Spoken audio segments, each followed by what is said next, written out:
یہاں سے فوجیں چلیں گی، سیاہ علم برآمد ہوں گے اور کوئی طاقت انہیں روک نہ سکے گی، ان کا منہ پھیر نہ سکے گی، یہاں تک کہ وہ ایلیا حضور کے زمانے میں یروشلم کا نام تھا، یہاں تک کہ ایلیا میں جا کر نصب ہو جائے۔ گویا کہ یہ جو ہمارے ہاتھ سے نکلا ہے قبضے سے، پہلے بھی عربوں کے ہاتھوں سے نکلا تھا بیت المقدس، یروشلم، عرب واپس نہیں لے سکے تھے۔ کرد خون صلاح الدین ایوبی اس نے واپس لیا، عربوں میں دم نہیں رہا تھا، عیاشیوں کی وجہ سے کھوکھلے ہو چکے تھے۔ میں تجھ کو بتاتا ہوں تقدیر امم کیا ہے، شمشیر و ثنا اول، طاؤس و رباب آخر۔ یہی وجہ ہے کہ تقریباً 20 صدی کے بعد ان کی حکومت ختم۔ آشمارا حق بود گر خون بارت بر زمین، بر زوال ملک مستعصم امیر المومنین۔ یہ ہوا کہ نہیں ہوا؟ جبکہ آئے ہیں تاتاری ہورڈز، اور جنہوں نے کہ آخری خلیفہ بنو عباس اسے محل میں سے نکالا، ایک کھال کے اندر لپیٹ کر اور اپنے گھوڑوں کے سوؤں تلے کچل دیا۔ عرب معزول کر دیے گئے تھے، لیکن اب دوبارہ عربوں کو جب سہارا ملا ہے، لیکن اب بھی انہوں نے کہیں اسلام قائم نہیں کیا۔ کوئی روس کا غلام رہا، کوئی امریکہ کا غلام رہا، کسی نے اس کا ساتھ دیا، کسی نے اس کا ساتھ دیا۔ تہذیب ہے تو مغربی، تمدن ہے تو مغربی، وضع میں تم ہو نصارہ تو تمدن میں ہنود۔ یہ مسلمان ہیں جنہیں دیکھ کے شرمائے یہود۔ یہی معاملہ جب ان کا ہوا تو اب اللہ تعالیٰ کی طرف سے ان کے اوپر وہ عذاب کی بھٹی گرم ہونے والی ہے۔ لیکن اس کے بعد پھر یہاں سے جائیں گے وہ جو ان کی مدد کریں گے، اور یہ ایلیا کو واپس لینے والے یہ مشرق سے چلنے والے لشکر ہوں گے۔ یہ اسی علاقے میں جب انقلاب آ جائے گا، یہ علاقہ خراسان اور پاکستان، جب یہاں نظام خلافت قائم ہوگا، یہاں سے اسلام کی توسیع ہوگی، اور یہاں سے جانب مشرق ہند اور جانب مغرب یہ جو یہودیوں کا سیلاب آ رہا ہے، ان دونوں کا مقابلہ کرنے کے لیے انشاءاللہ العزیز، ورنہ یہ اصابتان جو ہے ایک حدیث میں جمع کرنے کی کوئی اور حکمت ہو نہیں سکتی، ورنہ تو ہندوستان پہ کئی لشکر آئے ہیں۔ لیکن یہ کہ در حقیقت اسی وقت جب کہ عالم عرب میں وہ بھٹی دہکے گی، اسی وقت یہاں انقلاب آ چکا ہوگا۔ ایک طرف یہاں سے مدد کے لیے لشکر جائیں گے کہ جو مسلمان عرب جو ہے ان کی مدد کریں گے، حضرت مہدی کے جھنڈے تلے لڑیں گے، حضرت مہدی کی حکومت کو مستحکم کریں گے، یؤتون علی المہدی۔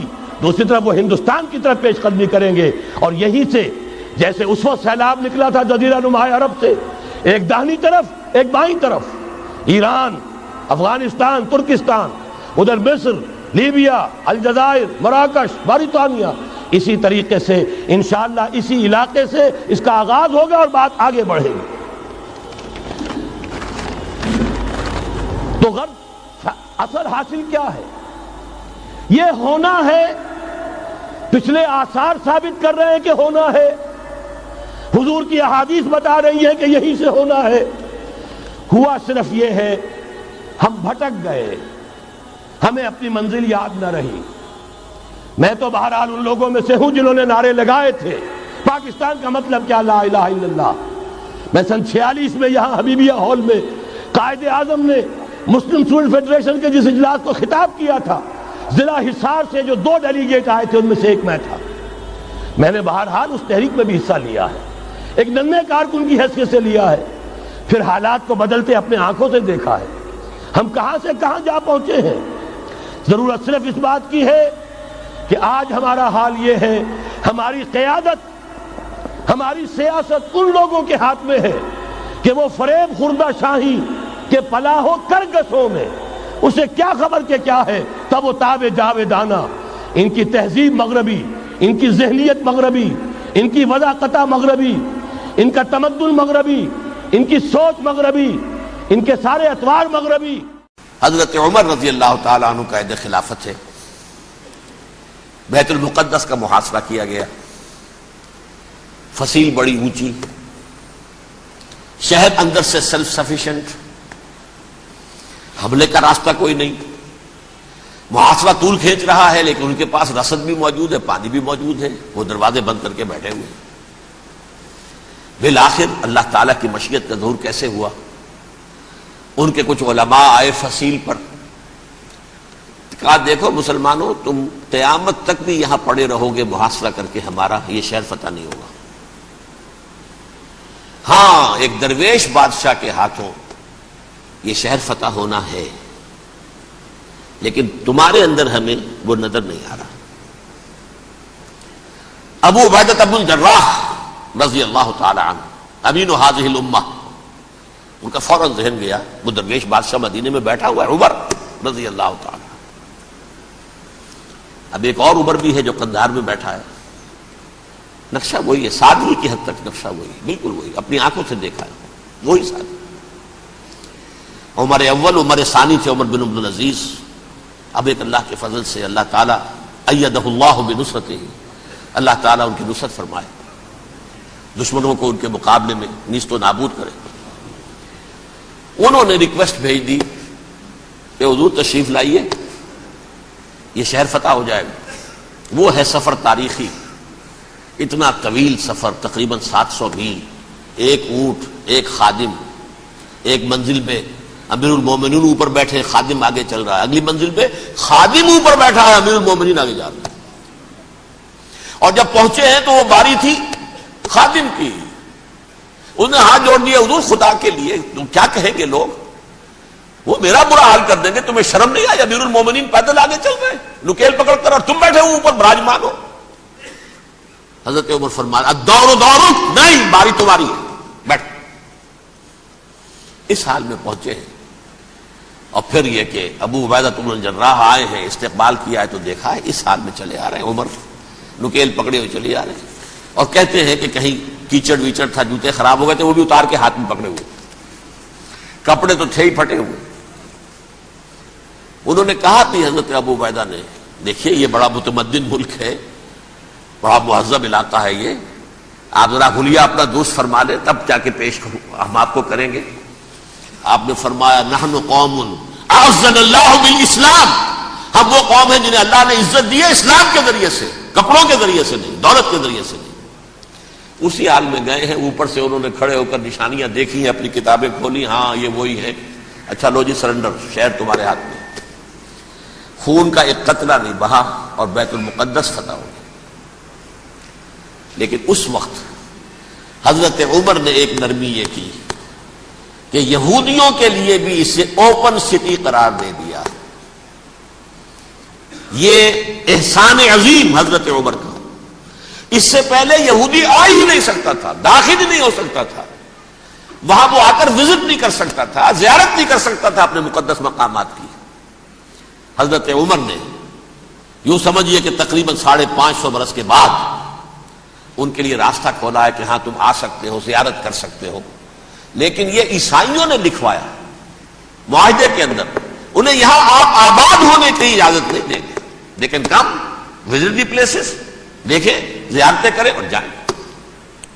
یہ معاہدہ حضرت عمر کا ہے رضی اللہ تعالی، جو پھر خلافت راشدہ کے بعد بنو امیہ نے بھی اس کو آنر کیا، بنو عباس نے کیا، پھر جو ہمارے یہ ترکوں میں اندر خلافت آئی تو ترک خلفاء نے بھی اس معاہدے کی پوری پابندی کی۔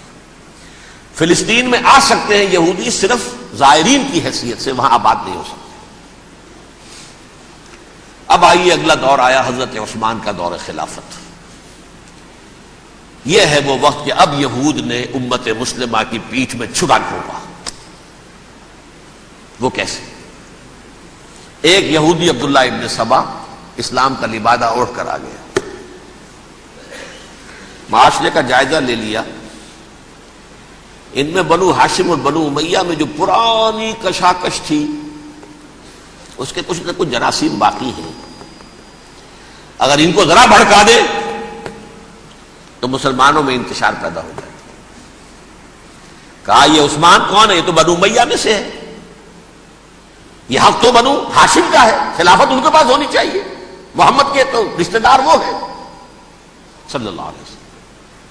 عوام الناس کے اندر بات پھیلنی شروع ہوئی، پھر ایک بڑی سازش کے انداز میں حضرت عثمان کے خلاف پروپیگنڈا، حضرت عثمان کے جو عاملین تھے، گورنر تھے، ان کے خلاف پروپیگنڈا، اور ایسی ہوشیاری کرتے تھے کہ کوفے میں کوفے کے حاکم کے خلاف کچھ نہیں کہنا، اجی مصر میں یہ ہو رہا ہے، اجی شام میں یہ ہو رہا ہے، اجی یہ جو عثمان ہے وہ یہ کر رہا ہے، یہ ظلم ہو رہا ہے، یہ لوٹ مار ہو رہی ہے، یہ خیانتیں ہو رہی ہیں۔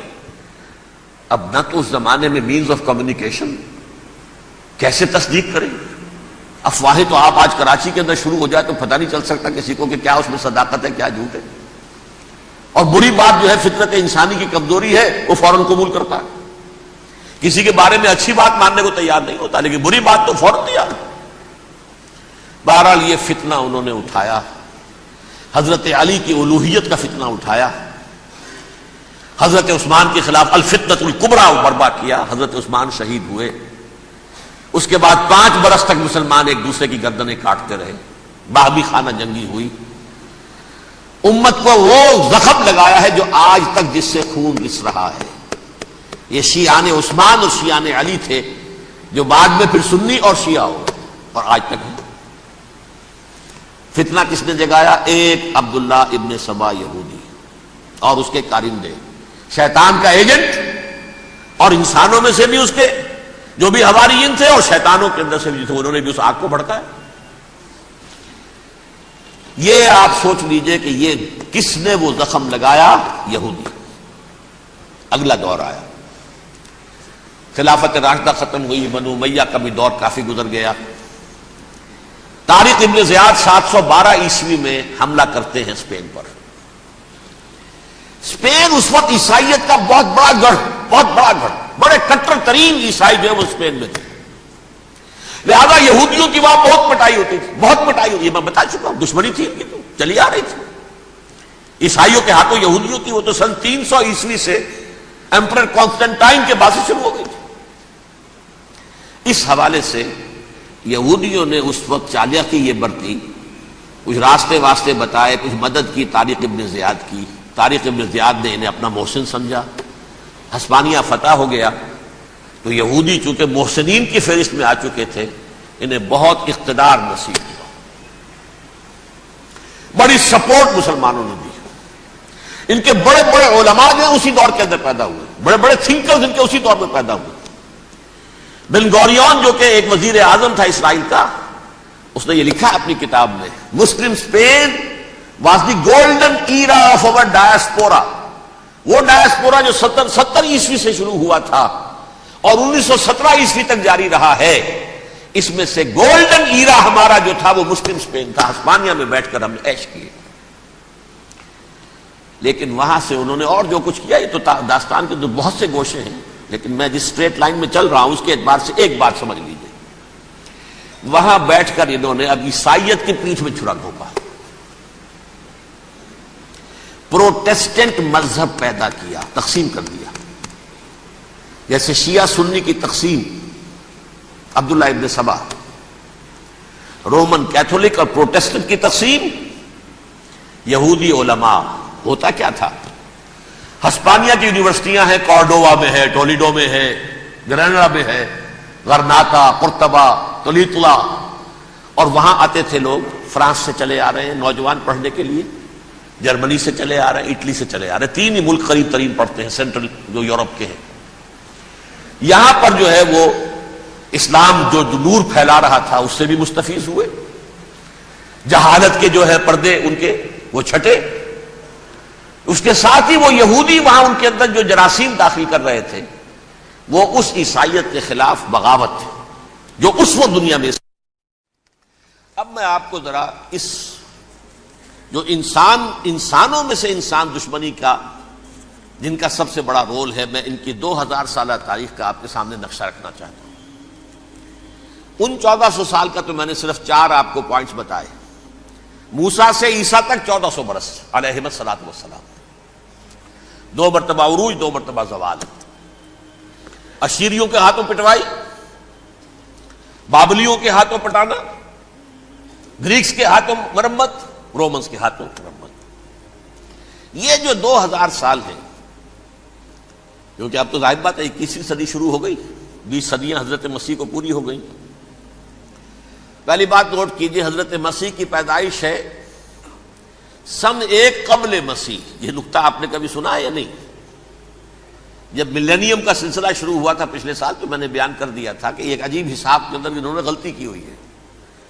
حضرت مسیح کی پیدائش ہوئی 25 دسمبر کو. سن انہوں نے شروع کر دیا، اس کے بعد جنوری آئی تو پہلا سال شروع ہو گیا. اگر جنوری سے پہلا سال شروع ہوا تو یہ 6 دن جو ہے تو اس کے پچھلے سال میں تھے. لہذا کہا جائے گا کہ Jesus Christ was born 1 year before Christ,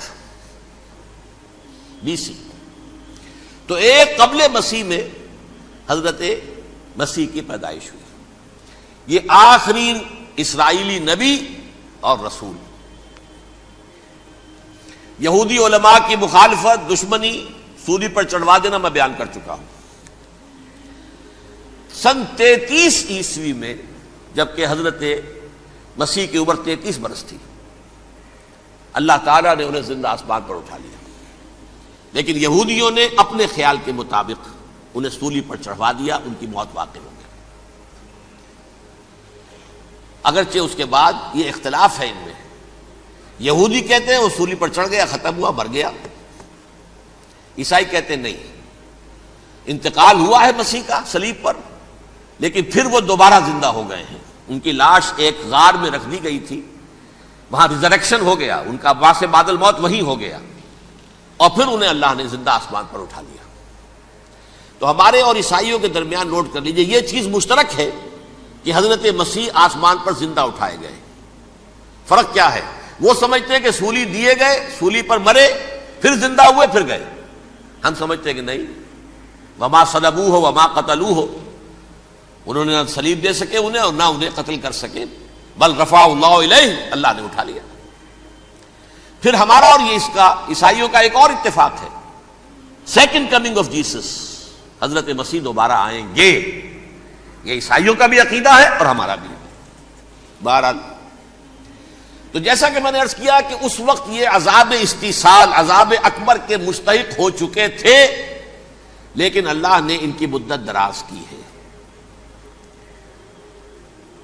لیکن ان پر دنیاوی عذاب کا ایک کوڑا جو ہے اللہ تعالی کی طرف سے اسی وقت برسا. دنیاوی عذاب دنیا میں رہتے ہوئے ختم نہیں کیا. 37 برس بعد حضرت مسیح کے رفع سماوی کے 37 برس بعد سن 70 میں یہودیوں نے بغاوت کی رومیوں کے خلاف.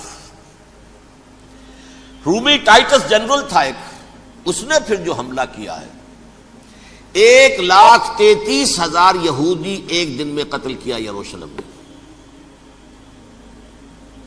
اور ہیکل سلیمانی گرا دیا.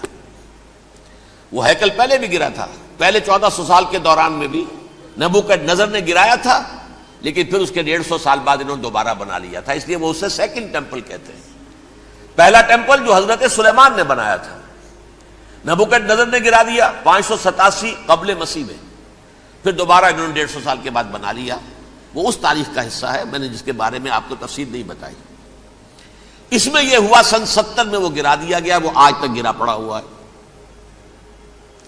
نمبر 2 یہ کہہ دیا گیا کہ یہودیوں اس ارض فلسطین سے نکل جاؤ، تم یہاں نہیں رہ سکتے ہو.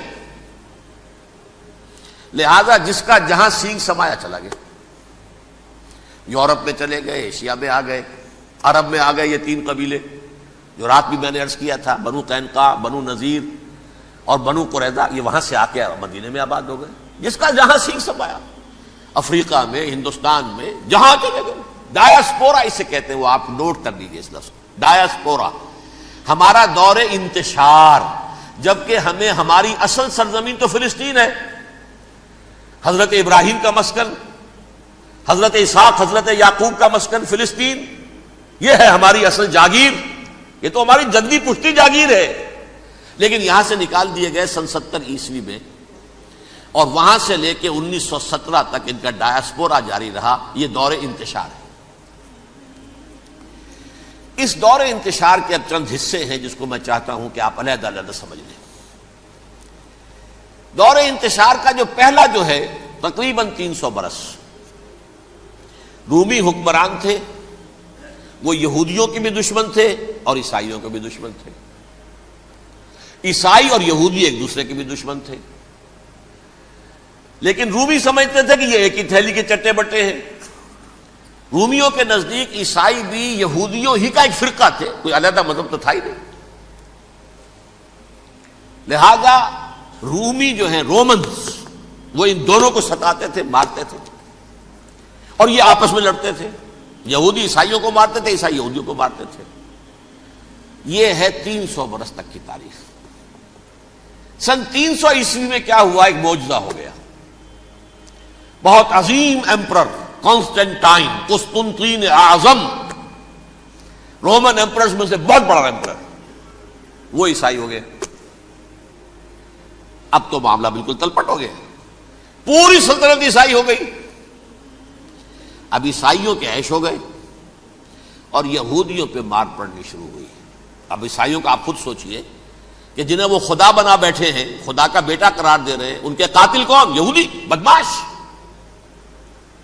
لہذا ان کی وہ پٹائی شروع ہوئی ہے یورپ میں، پوری رومن امپائر میں. انہیں ذلیل کیا گیا، شہروں میں آمد بند، علیحدہ رہو، گھیٹوز کے اندر رہو. یہودی کا نام جو ہے وہ گالی بن گیا، جیسے آج بھی یہودی گالی کہتے ہیں، جیسے خنزیر کا لفظ. آخر وہ بھی اللہ کی مخلوق ہے، لیکن آپ کو معلوم ہے کوئی شخص زبان پہ نام نہیں لانا چاہتا خنزیر کا، سور کا. ہے تو مخلوق وہ بھی ایک حیوان ہے. ایسے ہی یہ ہے یہودی گالی، جیوٹ گالی. لہذا ایک طرف تو ان دونوں کے درمیان دشمنی، جس کو قرآن کہتا ہے وَأَغْرَيْنَا بَيْنَهُمُ الْعَدَاوَةَ وَالْبَغْضَاءَ، ہم نے ان کے مابین دشمنی جو ہے پیدا کر دی. اور جب یہ پوری سلطنت عیسائی ہو گئی تو قافیہ تنگ ہو گیا یہودیوں کا. اب آئیے 571 عیسوی، یعنی جبکہ ڈائسپورا کو کتنا عرصہ ہو چکا تھا؟ 500 برس. سن 70 سے شروع ہوا نا ڈائسپورا، جب ٹائٹس نے گرایا ہے ہیکل کو اور نکال باہر کیا انہیں فلسطین سے. بھاگ جاؤ، یہاں ایک یہودی بھی نہیں رہے گا. فلسطین سے نکال دیے گئے. اس کے پورے 500 برس بعد سن 571 عیسوی میں حضور کی پیدائش ہوئی، ولادت باسعادت محمد الرسول اللہ صلی اللہ علیہ وسلم. 610 میں آپ پر وحی کا آغاز ہوا. لیکن حضور کے ساتھ ان کا معاملہ کیا رہا؟ اول تو جبکہ حضور ابھی مکے ہی میں تھے، یہودیوں نے ریشہ دوانیاں شروع کر دی حضور کے خلاف. قریش مکہ کو سکھاتے تھے، پڑھاتے تھے، ان سے یہ پوچھو، ان سے یہ پوچھو، انہیں اس طرح تنگ کرو، ان سے یہ امتحان لو، یہ آپ کے علم میں ہے. سورہ بنی اسرائیل میں، سورہ کہف میں وہ سوالات جو امتحانی سوالات آئے تھے، ذوالقرنین کون تھا، اصحاب کہف کون تھے، تم رسول بنے پھرتے ہو تو بتاؤ، اور یہ روح کی حقیقت کیا بتاؤ. یہ ساری ریشہ دوانیاں کر رہے تھے بیٹھے ہوئے ابھی وہیں پر. حضور ابھی پہنچے بھی نہیں. ہجرت فرما کر حضور تشریف لے آئے تو حضور نے، جسے ماسٹر سٹروک کہا جائے گا، یعنی اسٹیٹس مین شپ کا ماسٹر سٹروک، آپ نے مدینے میں آتے یہودیوں کے ساتھ پیکٹ کر دیا، جوائنٹ ڈیفنس پیکٹ آف مدینہ، کہ اگر مکے والے ہم پر حملہ کریں گے تو ہم مل جل کر ایک قوم کی حیثیت سے مقابلہ کریں گے. یہ میثاق مدینہ کہلاتا ہے، جس کے بہت غلط معنی پہنائے جا رہے ہیں آج کل.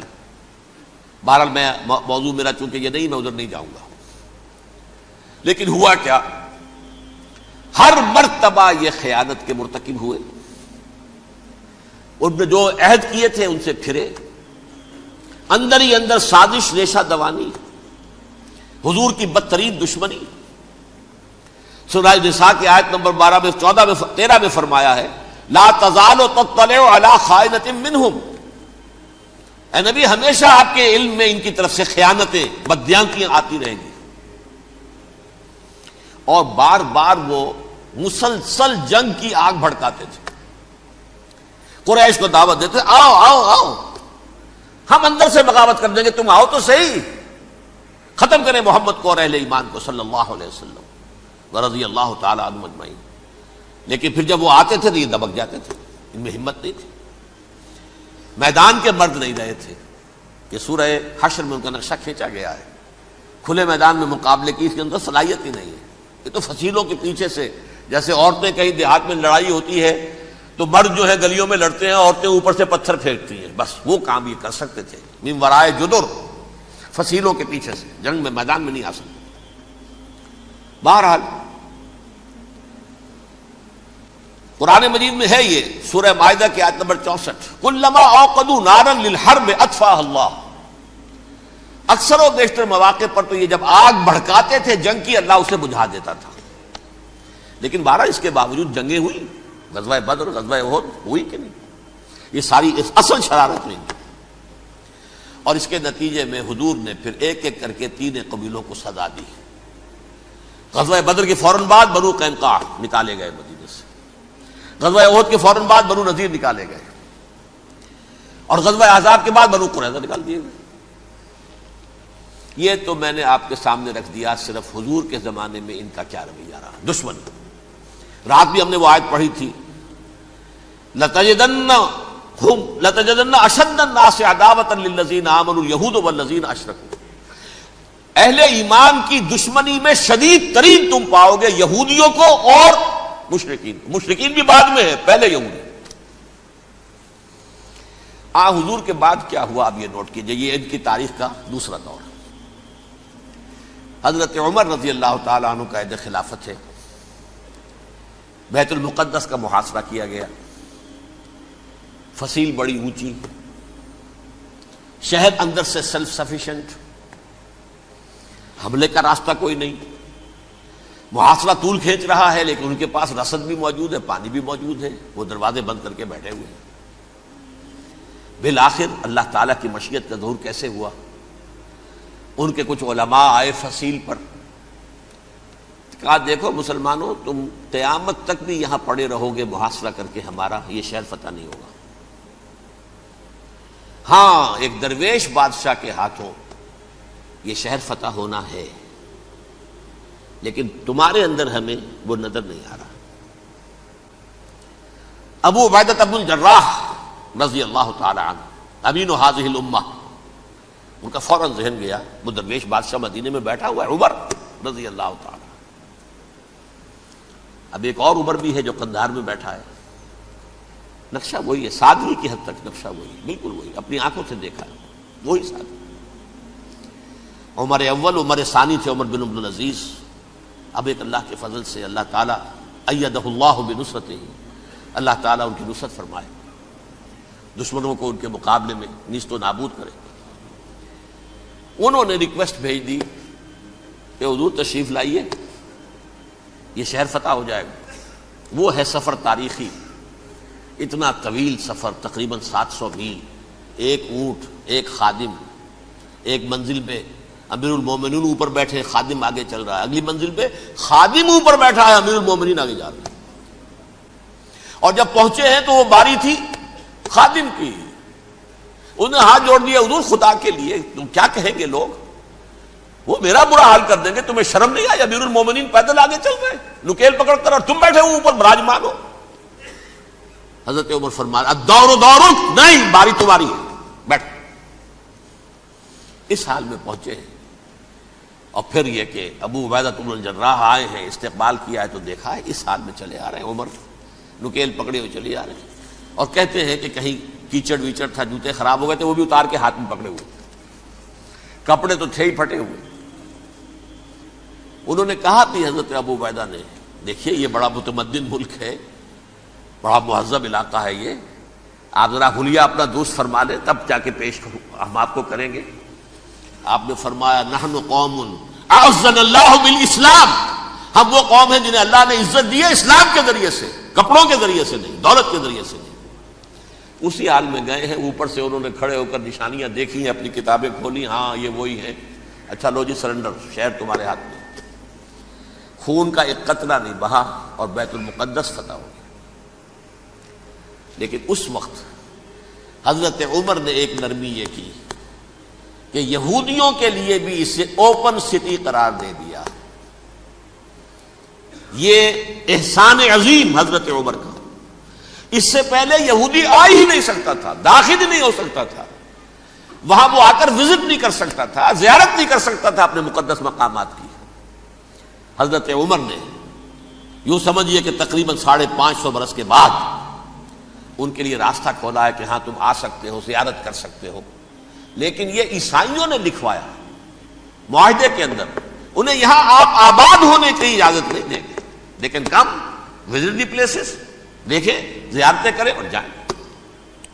یہ معاہدہ حضرت عمر کا ہے رضی اللہ تعالیٰ. جو پھر خلافت راشدہ کے بعد بنو امیہ نے بھی اس کو آرڈر کیا، بنو عباس نے کیا.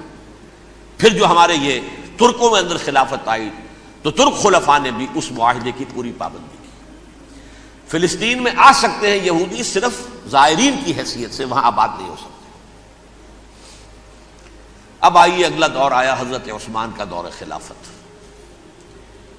یہ ہے وہ وقت کہ اب یہود نے امت مسلمہ کی پیٹھ میں چھرا گھونپا. وہ کیسے؟ ایک یہودی عبداللہ ابن سبا اسلام کا لبادہ اوڑھ کر آ گیا، معاشرے کا جائزہ لے لیا. ان میں بنو ہاشم اور بنو امیہ میں جو پرانی کشاکش تھی اس کے کچھ نہ کچھ جراثیم باقی ہیں.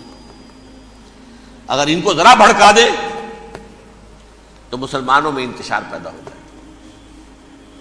کہا یہ عثمان کون ہے؟ یہ تو بنو امیہ میں سے ہے، یہ حق تو بنو ہاشم کا ہے، خلافت ان کے پاس ہونی چاہیے، محمد کے تو رشتہ دار وہ ہے صلی اللہ علیہ وسلم.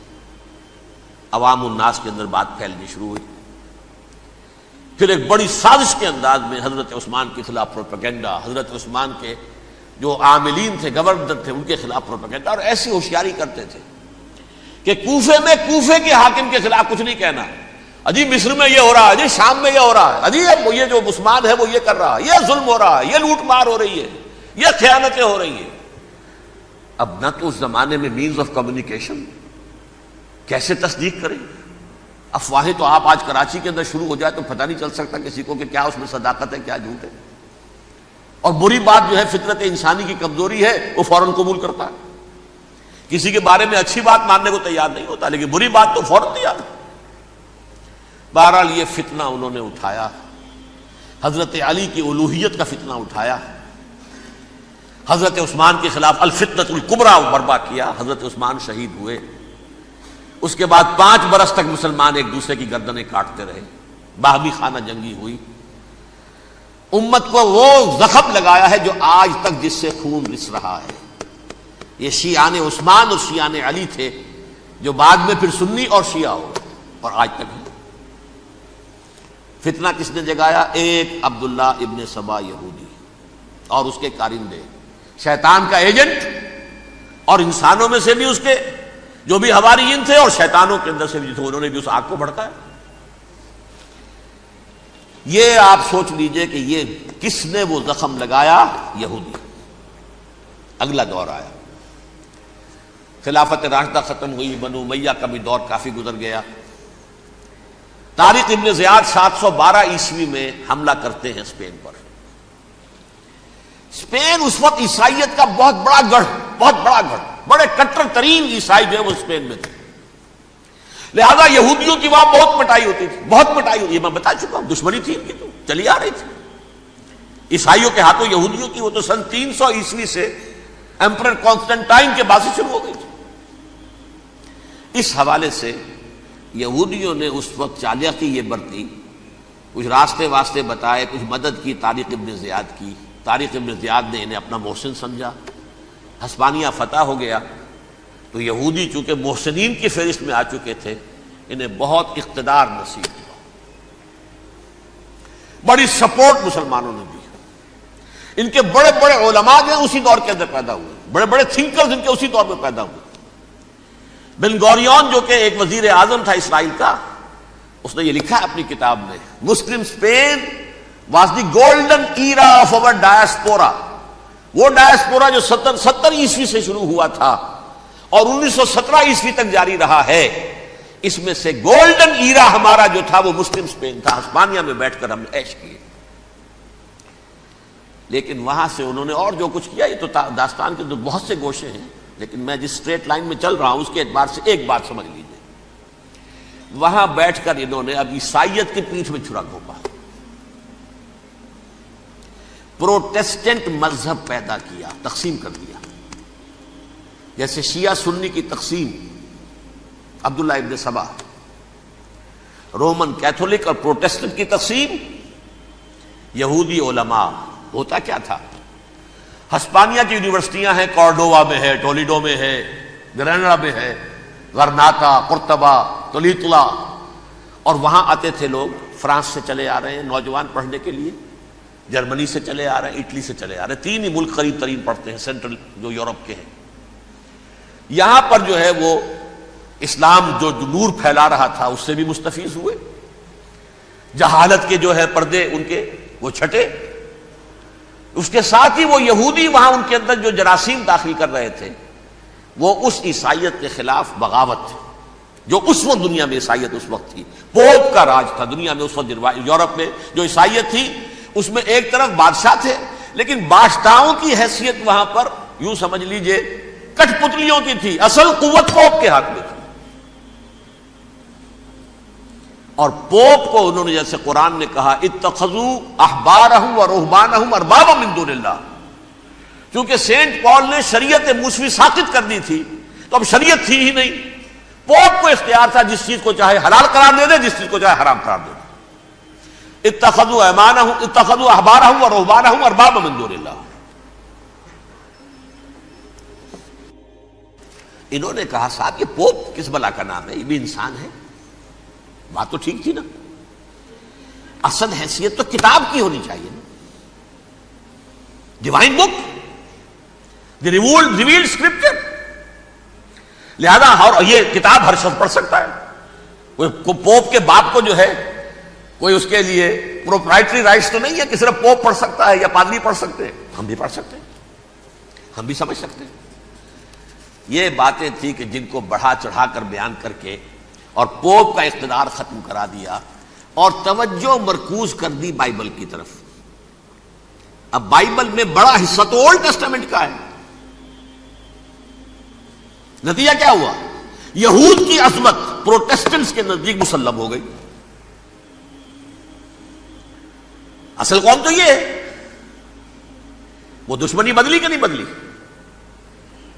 موسیٰ کے امتی یہ ہے، تورات موسیٰ کو دی گئی، ابراہیم کی نسل یہ ہے، لہذا وہ جو دشمنی تھی، جو عداوت تھی کہ ہمارے خدا کو سولی چڑھانے والے ہیں یہ بدماش، اس کا ازالہ ہوا اس پروٹیسٹنٹ مذہب کے نتیجے میں۔ یہ میں اب آپ کو بتاتا ہوں کہ ایک نتیجہ وہ نکلا ہے جسے برٹرنڈ رسل نے بیان کیا ہے، اس کی کتاب ہے ان پریز آف آئیڈلنس، صفحہ 108۔ وہ لکھتا ہے the Christians retaining the Judaic belief in special revelation added to it the Roman desire for worldwide domination and the Greek taste for metaphysical subtleties, the combination produce the most fiercely persecuting religion that the world has yet known. یہ 3 چیزیں آ کر عیسائیت میں مل گئی۔ ایک تو جب یہ اولڈ ٹیسٹامنٹ جو ہے وہ ان کے ہاتھ میں آ گئی، اور اس کے میں کچھ آپ کو بتا دیتا ہوں کہ اولڈ ٹیسٹامنٹ کی تعلیمات، کیونکہ یہ اولڈ ٹیسٹامنٹ جو ہے یہ محرف تھی، اصل تورات تو گم ہو گئی تھی 587 قبل مسیح میں جب پہلی مرتبہ ہیکل جو ہے تباہ ہوا ہے، اس وقت ختم ہو گئی تھی۔ اس کے کوئی 150 سال کے بعد انہوں نے یادداشتوں سے مرتب کر کے لکھی ہے، اب اس میں ان کے اپنے خیالات، اپنے امانی، اپنی توجیحات وہ شامل ہو گئی۔ لہذا میں آپ کو حوالے دیتا ہوں اس کتاب کے اندر مظالم کی جو تعلیم دی گئی ہے، اہل کتاب نے اپنے مظالم قتل عام کے جواز کے لیے تورات میں تبدیلیاں کی اور پیغمبروں پر دہشت ناکی اور بدترین حرام کاری کے الزامات لگائے۔ سنیے، پہلا حوالہ ہے یہ گنتی باب 31 آیات 17-18۔ اس لیے ان بچوں میں جتنے لڑکے ہیں سب کو مار ڈالو، اور جتنی عورتیں مرد کا منہ دیکھ چکی ہیں ان کو بھی قتل کر ڈالو، لیکن ان لڑکیوں کو جو مرد سے واقف نہیں اور اچھوتی ہیں اپنے لیے زندہ رکھو۔ یہ کسی اللہ کی کتاب کا یہ جملہ ہو سکتا ہے؟ کسی ریویلڈ بک کا؟ اور سنیے، یہ ہے استثناء ڈیٹرانومی باب 20 آیت 16-18۔ پر ان قوموں کے شہروں میں جن کو خداوند تیرا خدا میراث کے طور پر تجھ کو دیتا ہے، کسی ذی نفس کو جیتا نہ بچا رکھنا، جیسا خداوند تیرے خدا نے تجھ کو حکم دیا بالکل نیست کر دینا۔ مرد، عورتیں، بچے، بوڑھے سب ختم۔ یہ کتاب مقدس ہے۔ اور سنیے، سیموئیل باب 27 آیت نمبر 9، اور داؤد نے اس سرزمین کو تباہ کر ڈالا اور عورت مرد کسی کو جیتا نہ چھوڑا۔ نمبر 4، ان سب آباد شہروں کو ماں، عورتوں اور بچوں کے بالکل نابود کر ڈالا۔ کتاب استثناء باب 3 آیت 6۔ یہ ہے جو کہہ رہا ہے برٹرنڈ رسل، کرسچینٹی میں آ کر بھی 3 چیزیں شامل ہو گئی۔ ایک تو یہ باربیرین، یہ تعلیم جو ہے، اور یہ مذہب کے نام پہ تعلیم، یہ کتاب مقدس کی تعلیم۔ نمبر 2، رومنز کے اندر جو ایک تمنا تھی ورلڈ ڈومینیشن کی، وہ عیسائیت کے اندر آ گئی، اس لیے کہ پوری رومن امپائر جو ہے عیسائی ہو گئی، تو اسے وراثت کے اندر ورلڈ ڈومینیشن کی جو ایک تمنا تھی وہ مل گئی۔ اور پھر یہ کہ انہوں نے جو توہمات تھے یونانیوں کے، ان کو بھی اپنے ہاں مختلف شکلوں کے اندر جمع کر لیا۔ ان 3 چیزوں کا the combination produced the most fiercely persecuting religion that the world has yet known. اس کے نتیجے میں دنیا میں تاریخ انسانیت کے اندر جو بدترین خوخار ترین مذہب ہو سکتا ہے، وہ شکل عیسائیت نے اختیار کی۔ اور اس کا مظہر عتم کیا تھا، نوٹ کیجئے، صلیبی جنگیں۔ ایک بات ٹائم ٹیبل کے اعتبار سے نوٹ کر لیجئے گا، فرسٹ ملینیم ختم ہوا، سیکنڈ شروع ہوا۔ ان کے 1000 سال ختم ہوئے تو 11ویں صدی میں سیکنڈ ملینیم شروع ہوا، تو پہلی صلیبی جنگیں ہوئی، لاکھوں مسلمان قتل کیے۔ صرف یروشلم کے اندر اتنا خون بہایا ہے کہ خود ان کے ہسٹورینز لکھتے ہیں کہ جب ان صلیبیوں نے، جب گھوڑوں کے ساتھ وہ چل رہے تھے گلیوں میں، تو ان کے گھوڑوں کے گھٹنوں تک خون کی ندی بہ رہی تھی، جہاں سے گزرے ختم کرتے چلے گئے، آبادیاں کی آبادیاں ختم کر دی۔ اگرچہ اس کروسیڈ میں گیہوں کے ساتھ گھن بھی پسا، یہودی بھی بہت مارے گئے۔ یہ فرانس سے، جرمنی سے جب یہ کروسیڈرز آ رہے تھے، 3000 میل کا سفر طے کر کے آئے تھے، سوچئے تو صحیح۔ اربن ثانی پوپ جو تھا، آگ لگا دی تھی اس نے پورے یورپ کے اندر، شرم سے ڈوب مرو، تمہارے مقدس علاقے مسلمانوں کے ہاتھ میں، انفیڈلز، یہ کافر، یہ مرتد، یہ ملحد۔ مسیح جہاں پیدا ہوا، مسیح کو جہاں سولی دی گئی، وہ کہاں ہے؟ ان کے ہاتھ میں۔ وہ آگ لگائی ہے، 3000 میل کا فاصلہ طے کر کے یہ قومیں آئی ہیں وہاں، اور جو تباہی مچائی ہے انہوں نے، تاریخ انسانی میں ایسی بربریت کی کوئی مثال۔ اور یہ ان کے اپنے ہسٹورینز لکھتے ہیں، شرم کے مارے ایسے محسوس ہوتا ہے جیسے ان کی گردنیں جھکی جا رہی ہیں، لکھتے ہیں۔ پہلا رب نو یار دا شوق ہویا،